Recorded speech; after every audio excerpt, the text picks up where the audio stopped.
est arrivé, ça y est, c'est leur H là, ou leur J. L'équipe est prête? Tu es prêt? Ouais, je sens que les joueurs sont prêts maintenant. Ça y est, on est dans l'événement. Là, on baigne dedans depuis 3h30. Ça monte progressivement en pression. Voilà, on est sorti de la causerie il n'y a pas longtemps. Ils viennent de se préparer ensemble au vestiaire. On sent de la détermination, beaucoup d'envie pour essayer de rééditer un exploit. Parce que quand on a vécu les émotions qu'on a vécues comme ça, on a envie de revivre ça, quoi. Et le buzz médiatique de cette dernière semaine, ça n'a pas trop gêné les joueurs? Non, je pense qu'on a cette force-là, qu'on a les pieds sur terre quand même. Voilà, c'est un jeu, on n'est pas dupe, on sait que dans 3 semaines, ça va retomber, on reviendra dans l'anonymat. Donc voilà, on est content, on en profite, mais on sait très bien qu'il faut savoir rester à sa place. Et nous, c'est pas notre lot quotidien d'être devant les médias et toutes ces choses-là, mais voilà, ça reviendra naturellement. Les joueurs ont les pieds sur terre, le staff a les pieds sur terre, le président a les pieds sur terre, donc voilà, il n'y a pas de souci. N'empêche que c'est une force que tu vas récupérer certainement dans la deuxième partie du championnat par rapport à tout ce qu'ils ont supporté comme pression et la médiatisation qu'ils ont eu. Oui, parce que mine de rien, ils ont beaucoup de pression. Moi, je pense aux petits jeunes qui ont 18, 19, 20 ans dans notre effectif. Là. Pour l'instant, ils le vivent très bien. Il y aura de toute façon un contre-coup. On le subira sans doute en championnat à un moment donné, mais l'effectif est plus large cette année. Donc à charge aux plus jeunes, de ceux qui ont moins joué en tout cas, de pouvoir rebondir et de remplacer ceux qui seront un petit peu fatigués. D'où l'intérêt d'avoir un effectif encore une fois un peu plus large. Et puis on se met de l'autre côté de la barrière, encore beaucoup de monde ce soir. Ouais, c'est extraordinaire, ça fait plaisir et les joueurs sont conscients de ça parce que s'il faut être porté par les spectateurs à un moment donné, quand on a un petit coup de mou, quand ça devient plus difficile, quand les jambes sont plus lourdes, le fait d'avoir un support comme on avait eu par le public, c'est important. Ah bah c'est bien, alors bon match. Bon Gilbert, tu sors de l'hôpital après une grosse intervention et t'as pas voulu rater le match. Il y a 1 heure que je suis sorti, le temps de me changer parce que là-bas on est en tenue de sport quand même parce qu'ils nous en font faire du sport. 5 km en 1 heure tous les jours et du vélo en nous serrant la vis au maximum, quoi. Je suis très content de revoir tous les copains. J'ai été arrêté depuis venir jusqu'ici au moins 7-8 fois. C'est rien que des copains que j'ai connus, Yves et Loulou par exemple, avec qui j'ai joué, quoi. Des gars que j'avais. Yves Toupel, je l'avais jamais revu. Hein, il n'était jamais revenu. Hein. J'ai eu Philippe Gaillette qui a téléphoné et puis ma femme l'a eu au téléphone.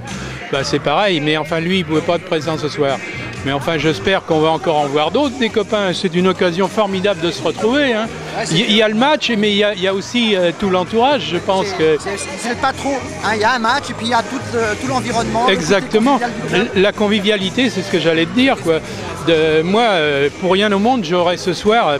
Et l'autre match, je pouvais pas, mais ce soir, pour rien au monde, j'aurais raté. Hein. D'ailleurs, ils étaient prévenus à Saint-Yves. Hein. Je leur avais dit, hein. Je dis le vendredi, hein, ne comptez pas sur moi. Hein. Je sortirai. Hein.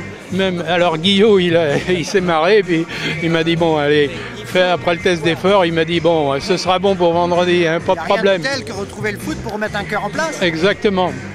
Exactement, mais il m'a dit qu'il était en bon état et bien en place aussi. Il m'a dit que mon test d'effort était excellent. Alors, suite à... retrouvé des forces un peu là. J'ai retrouvé des forces. La première semaine de la Saint-Yves, j'étais un peu mou parce que bon, sortir du pontage, il y avait même pas, 10 jours. Et alors, j'étais un peu mou, mais la deuxième semaine, déjà, je me sentais mieux. Et puis là, ce matin, j'arrivais à suivre les jeunes, 20-30 ans, là, je marchais à côté d'eux. Hein. Alors, bon... Tiens, j'aperçois encore un ancien de la terre, Yves Toupel. Toupel. Bon, écoutez, salut Yves. Bon match. Hein, et puis, merci. Bonne moment de fête. En plus, les retrouvailles des anciens, c'est vraiment un grand moment de la terre.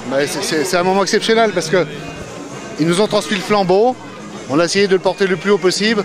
C'est grâce à eux si on est là aujourd'hui parce que le club n'appartient à personne. Nous ne sommes que de passage et je pense qu'à leur époque, ils ont fait des parcours magnifiques aussi. Et aujourd'hui, il nous accompagne vers ce que j'appelle un moment historique pour le club, un moment magique. J'ai merci d'être venu parce que ça fait très chaud au cœur, à moi, mais surtout à Jacques et à tous les joueurs qui sont aujourd'hui présents sur le terrain et qui vont, j'espère, porter fièrement les couleurs de la terre. Donc merci à tous. Et bon, Gilbert n'était pas présent pour le match de Nantes, on avait une grosse pensée pour lui parce qu'il était malheureusement à Pontchaillou et je suis très heureux de le voir avec nous aujourd'hui. Très heureux. Mais c'est remis quoi, c'est pour ce soir. Ouais, maintenant le cœur est reparti à neuf et je pense qu'il va vibrer aux couleurs de son cœur qui est le noir et blanc. D'accord. Alors Loulou, tu es toujours assidu, on te voit à tous les matchs. Ah, je suis fidèle. Donc tu es vraiment le fan. Et je suis l'ancien maintenant. Très très ancien. Et tu trouves une belle équipe quand tu viens? Admirable. Ça retrouve ton Ancien esprit de camaraderie, et c'est ce qui compte, ça c'est dans un club. Dis-moi qui c'est qui est à côté de toi là, parce que moi je ne l'ai pas encore vu depuis que je suis à l'intérieur, je ne connaissais pas. Alors ça c'est un ancien et qui est passé pro à Rennes, Yves Toupel. Et il n'a pas percé et il est parti à Brive après. Alors Yves, je suis resté jusqu'à 24 ans. Et 24-25 ans, et je me suis reclassé socialement à l'aide du football. Et j'ai fini par aimer ça et j'ai créé beaucoup d'entreprises, 6 à l'époque. Mais par contre, mon club, mon premier club véritablement, qui m'a fait percer, oui, c'est le patronage que vous... Dis-moi un nom à l'époque, tu m'as donné un nom l'autre jour comme éducateur. André Freinet. Ah oui, le regretté André Freinet. Regretté. C'était entraîneur en même temps que Guérin. Ouais. Mais moi je le préférais. Malheureusement, c'est la catastrophe quand il est revenu de... À 32 ans. À 32 ans, il était dans le car qui revenait d'un match de foot à Fougères. Il y a eu, mais vous le savez... Autrement, tu m'as dit que tu avais été déçu parce que tu avais raté le centenaire. On t'avait perdu de vue. Mais oui, et parce que je suis originaire de Sévérac, qui est le pays redonnait aussi. Le pays redonnait. Donc vous n'étiez pas loin de Rennes, mais... On a raté le centenaire. Mais donc non. Vous êtes content de revenir ce soir? Mais bien sûr que oui, parce que regardez, je suis. Ah bah oui, c'est vrai. Mais on s'était perdu de vue j'ai raté bien sûr le centenaire. C'était l'occasion de revoir un peu tout le monde. De revoir tout le monde.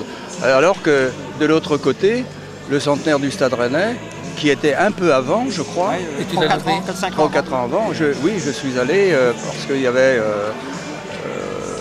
parce qu'on a pu m'informer.